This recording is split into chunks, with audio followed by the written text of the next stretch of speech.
Okay, I hope everybody's doing all right tonight. Tonight we'll be in 1 Samuel, and I'll begin in chapter 16, but we'll focus on 1 Samuel chapter 18 for most of what we intend to think about tonight. This will be a very simple lesson. It will be something of a study in personalities.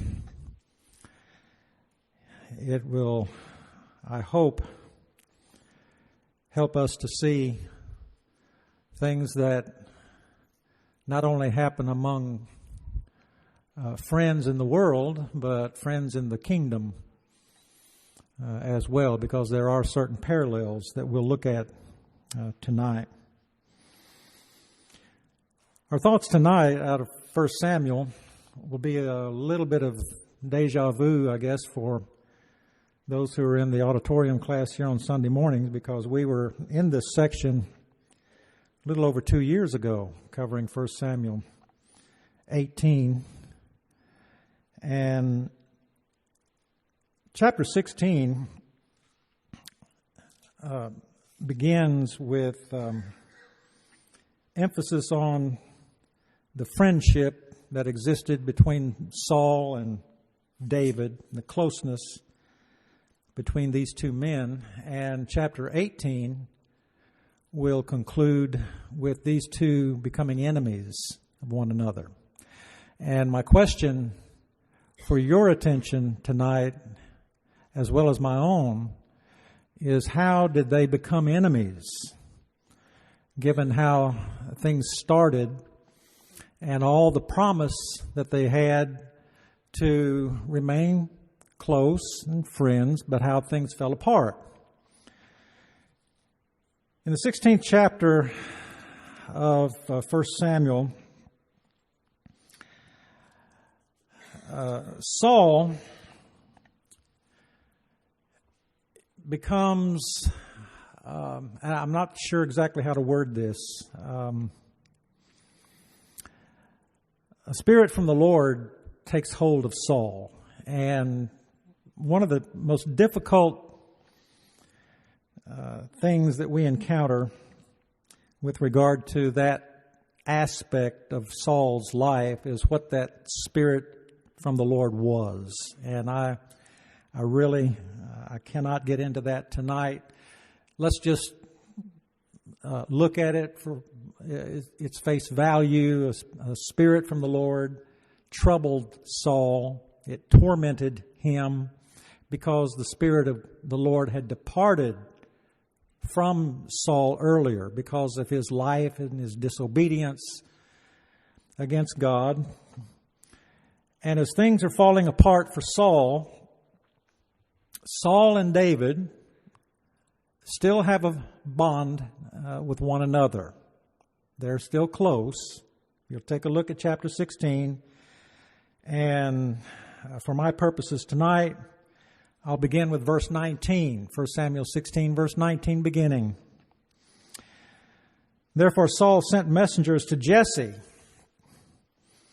and said, "Send me your son David, who is with the sheep." And Jesse took a donkey and loaded with bread, a skin of wine, and a young goat, and sent them by his son David to Saul. So David came to Saul and stood before him, and he loved him greatly, and he became his armor bearer. And Saul sent to Jesse, saying, "Please let David stand before me, for he has found favor in my sight." In other words, Saul and David were friends. They had a strong bond at this point. And David conducted himself in such a way as to be friendly and to initiate a friendship and to keep that friendship going in any number of ways. And I'd like to point out a few things in what we've already noted here One of the kindnesses that David extended toward Saul was in bringing supplies to him in what we've already read.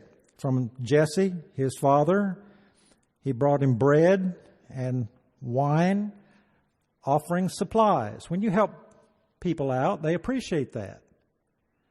And that's one of the ways in which we develop a tie or a bond with people, is through benevolence or helping people in different ways.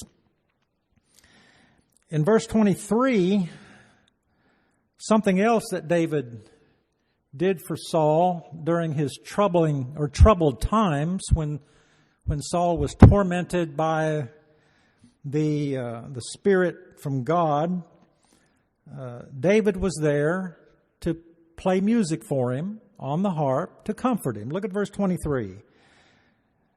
And so it was whenever the Spirit from God was upon Saul that David took a harp, would take a harp and play it with his hand. Then Saul would become refreshed and well, and the distressing spirit would depart from him. Now again, I'm not here to try to analyze exactly what's involved with this Spirit from God. It's an interesting study. But let me just point out, as you notice, David was there to help him out. If music can calm the soul, and David provided it. This is what a friend would do for a friend. And David extended his kindness again toward Saul in this way. In chapter 17, the entire chapter, when the armies of Saul cowered before Goliath and his armies, David stepped up to the plate. He took care of the giant and helped Saul out on that occasion. Again, that's what a friend would do for a friend. Then in chapter 18, David became very close with Saul's son, Jonathan. Okay? Chapter 18, verse 1. And when he had finished speaking to Saul, the soul of Jonathan was knit to the soul of David, and Jonathan loved him as his own soul. It's okay for two men to be close friends. This is the case with golfing buddies. It's the case with hunting partners.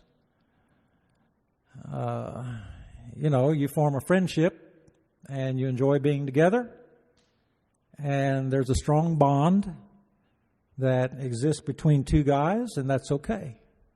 And that's what's going on here with Jonathan and David, son of Saul and Jonathan. And Saul had to have appreciated that, I would think, in his finer moments.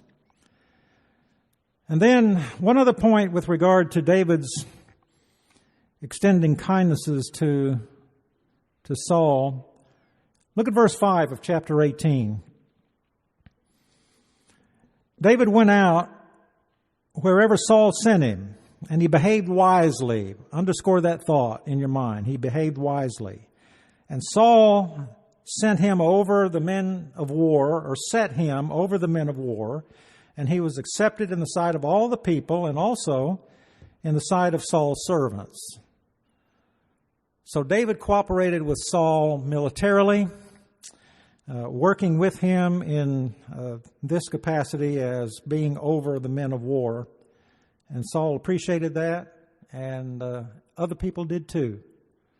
So here are suggestions of a number of activities between the two, Saul and David, that sort of cemented a friendship between the two men. Now, when we get to the end of chapter 18, you'll notice in verse 29, after a lot of water has gone under the bridge, as it were, that Saul was still more afraid of David, and Saul became David's enemy continually. So how do you go from being a friend to becoming an enemy. Two guys who are friends. How does that happen? A number of things enter in to create the rift between these two people. Now, what I want you to see, and what I hope that we'll all be able to see, is that what was true between Saul and David is sometimes true between two brethren in Christ. Because two brethren in Christ can have a very close bond and friendship, as they should. A friendship that goes beyond small talk out here in the auditorium. And just passing by one another, how are you doing? I'm doing fine. How are you? Doing fine. And a friendship that goes beyond that kind of thing to being a close bond between two people in a congregation. And sometimes things occur over a period of time to where those two people become enemies. Inexplicably so. How does it happen? Is there anything that one could do to prevent it? Well, I guess there could be. But how do friends become enemies? Well, let's think about it here just a little bit tonight. There's some very simple points that come out in the life of Saul, and these are in chapter 18 for our consideration tonight. And there are a few things that I'd like for you to notice along with me, and then I'd like for us to see if we can apply these things tonight. Let's take notice of a few things that created the rift between Saul and David. One that is suggested to us in verses 6 and 7 is jealousy. The suggestion is there. And I just want to touch on it briefly because other points that will follow will sort of cement this suggestion in verses 6 and 7, 1 Samuel 18, Saul's jealousy toward David. Look at verses 6 and 7. Now it happened as they were coming home that David was returning from the slaughter of the Philistine, that is, Goliath, that the women had come out of all the cities of Israel singing and dancing to meet King Saul with tambourines, with joy, and with musical instruments. So the women sang as they danced and said, Saul has slain his thousands and David his 10,000s. Well, there's celebration going on. Women singing, very reminiscent to Miriam and the women singing in Exodus chapter 15, very similar to what was going on then. But they're in a celebratory mood, and they're giving credit where credit is due to David and to Saul, of course, through God, but they're crediting these two men. And Saul allows a little bit, or maybe a lot, of his male ego to kick in and take over. Because Saul doesn't hear the credit and he doesn't feel the glory. What he hears is that David is credited with slaying tens of thousands and Saul only thousands.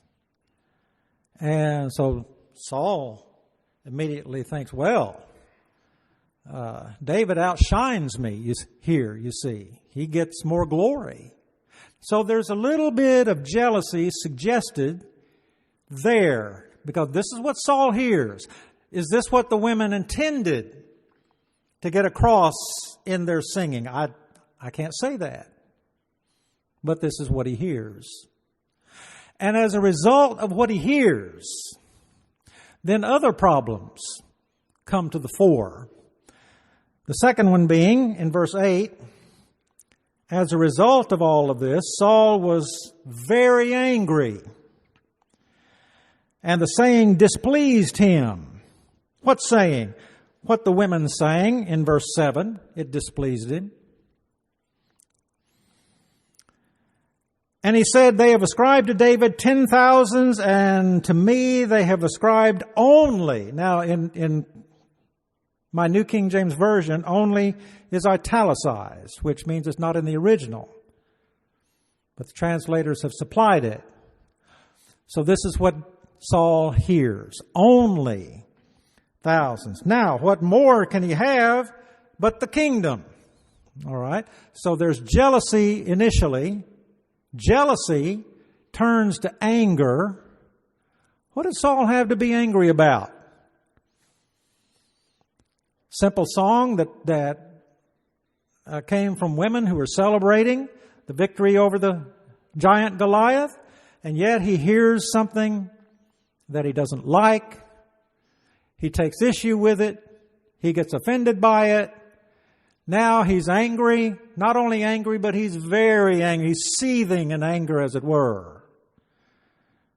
And he reasons, well, David couldn't have anything more than that, than the kingdom itself. And so things are working on Saul. Here's jealousy, here's anger. The third point that comes out of this in verse 9, so Saul eyed David from that day forward. In other words, he never looked at David the same again. From that day on, he's suspicious of David. Paranoia takes over. He sees David now as a threat. He reasons in his own mind, David's not the friend that I thought he was. David's out to get me. David would lead a revolt if he could. David wants the kingdom. You see all of this kind of thing working on him. Jealousy, anger, suspicion. Now can we see what created the rift between Saul and David? And all of these things working, but there's one more. And the next one I find in verse 12. Now Saul was afraid of David because the Lord was with him, but had departed from Saul. So now Saul's afraid of him. What did he have to be afraid of? David was a young man. But now fear takes over. And you see this fear carry itself out in Saul in further threats against the life of David. And Saul now begins to manipulate and try to work out a way in which to get David out of the way, get him out of the picture altogether. And here's how it happens in chapter 18. In verse 17, Saul said to David, here's my oldest daughter, Merab. I'll give her to you as a wife. Only be valiant for me and fight the Lord's battles. Now, those were his words, but Saul thought, let my hand not be against him, but let the hand of the Philistines be against him. In other words, offer him your oldest daughter, but put him into a position where he'll be killed in battle. That's what Saul is thinking. That's how you treat a friend. That plan didn't materialize, didn't work out. So in verse 20, Michal, Saul's daughter, loved David, and they told Saul, and the thing pleased him. So, plan B. Saul reasons the same way. All right, I'll offer you Michal, my daughter, as wife. And again, the same situation. Put him in a position where he'll be killed in battle. And again, it doesn't work out. And Saul says, here's the deal. I won't expect a dowry from you. In other words, you don't have to pay me anything. If you'll just bring me the foreskins of 100 Philistine soldiers, that'll seal the deal right there. Well, David says, okay. But he brings 200. He kills 200 Philistine soldiers. He brings 200 foreskins back to Saul and offers this to him in verse 27. And all of this moves along so that at verse 29, as I mentioned to you earlier, Saul was still more afraid of David, and Saul became David's enemy continually. So, here's the sad story of how you move from friendship to enemy status. And there's a lot of stuff in there that brought it to that point. There's jealousy, there's anger, there's suspicion, and there's fear. None of that is good. Any one of those would dissolve a friendship and would put stress and strain on any brotherhood or brotherly connection between two people anywhere, anytime. Now, are there some things that we can learn from this? Well, obviously there are. When we watch what happens here between Saul and David, we're watching the life of one man, Saul, and his spiritual life spiral downward. When things head downward, sometimes it's very difficult to turn things around. I'm not saying you can't, but it's not always easy. So here's the downward spiral of the spiritual life of one individual. How many times have we watched that kind of thing happen in the life of some good brother in Christ or some good sister in the Lord? Has it ever happened to you? This is the spiritual spiraling of one person. In Saul's case, again, Saul had put distance between himself and the Lord because the Lord withdrew His Spirit from him and gave him an evil spirit, whatever that may mean. And it worked on Saul's mind and it affected him. And Saul now is moving farther and farther away from the Lord. When you put distance between you and the Lord, it's only natural that you'll put distance between you and other people, especially those in the church, even those in your own family, your own flesh and blood. And the tension comes between husband and wife, parent and children.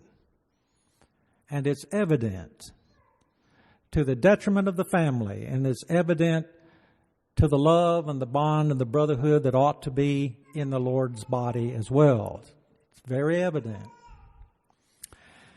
So, sometimes when we distance ourselves from the Lord, we also distance ourselves from other people. And then here's something else to think about. David behaved himself wisely in all of this. I hope that you noticed the point early on. David behaved himself wisely. Saul acted in ways that are wrong. Nobody can excuse what Saul did. But David did not need to blame himself for the petty actions of somebody else. If you behave wisely and you walk forthrightly in the will of the Lord to the best of your ability, in the strength of your own heart, to the extent of your knowledge, and others act in petty ways, and you can't blame yourself for that. We can always wring our hands and say, well, what could I have done differently? What could I have done better? Well, I don't know. But David couldn't blame himself for what Saul did here. We can take a lesson from that. And then we watch all of this and we're reminded that again, you can behave wisely. And sometimes, sadly enough, someone may still hate you. Go from becoming your friend to becoming your enemy. For whatever reason, it can happen. And sometimes we're in the position of Paul before the churches of Galatia, where Paul said on one occasion, "Am I become your enemy because I tell you the truth?" And that creates a negative relationship between brethren. And sometimes it does. If we stand with the Lord, sometimes we make enemies, sadly enough. But it happens. And our true friendship is with the Lord. Now, with these thoughts in mind, you say, well, what do you do with somebody like that? Saul, in other words. He kind of went off the deep end so many ways. What do you do with somebody like that? Well, what you do is you let God take care of people like that. Because God will judge people like that. And He'll judge you too. And He'll judge me. And we'll all stand before the judgment seat of Christ one of these days to give an account of the things we've done in this body. Good, bad, and everything in between. So how do they become enemies? Well, it's a sad story, isn't it? And it's pretty much laid out for us here. In fact, it is in 1 Samuel chapter 18 that two people, close friends, become enemies. Sometimes two brethren become enemies. And we would do anything to prevent that kind of thing from happening, but sometimes it does. And sometimes we're in the position of, well, I don't know what to do now except to pray. And I take nothing away from the power of prayer. We pray for ourselves and we pray for those who may have acted in ways similar to what Saul has done and allowed jealousy, anger, suspicion, fear, or whatever to create a rift in a friendship and a bond that is tight and should be strong. And now it's not. That's sad. Doesn't have to happen, but sometimes it does. And we look at the Lord. The Lord is our friend. Jesus is our friend. He always is. He'll never disappoint us. We might disappoint Him, but we have a friend in Jesus. We can sing it, but we can live it too. And I want you to think about that. The friend that we have in the Lord, for all of our human foibles, He's the one that will never let us down. May we never let Him down. Start off with a close relationship with the Lord, but your love, your obedience, your faithfulness to Him in all things, beginning tonight if you need to, but continue it for the rest of your life. And think about these things now while we stand and sing to encourage you.